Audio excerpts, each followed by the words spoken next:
नमस्कार, ABN news live Marathi channel मध्ये आपले स्वागत। आपण बघत आहात एबीएन न्यूज लाईव्ह मराठी। दशक्रियाविधी ठिकाणी स्वखर्चाने घेतलेला साऊंड सिस्टम संच दानदात्यांनी केला दान। नाशिक जिल्ह्यातील पिंपळगाव बसवंत येथील सामाजिक कार्यकर्ता प्राध्यापक सुहास शिंदे व राहुल विदाते यांनी पिंपळगाव बसवंत येथे अंत्यविधी ठिकाणी व राम मंदिर जवळ होणाऱ्या दशक्रियाविधी कार्यक्रमाकरिता आवश्यक असणाऱ्या साऊंड सिस्टम संच स्वखर्चाने घेऊन देखरेखीकरिता नगर परिषदेच्या स्वाधीन केला।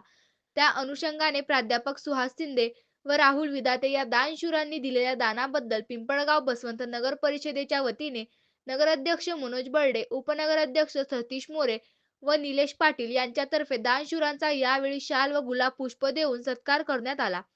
या प्रसंगी बापू पाटील, प्रशांत घोडके, नगरसेवक कायस्थ, सिंधुताई अशोक गांगुर्डे, सतीश पानपाटील, प्रवीण मोरे, प्रशांत मोरे, सत्यजित मोरे, किरण लबळे, इम्रान कोतवाल, तोसिफ मंसिरी व सर्व नगरसेवक ग्रामस्थ मोठ्या संख्येने यावेळी उपस्थित होते। प्रतिनिधी सुरेश गांगुर्डे, पिंपळगाव बसवंत।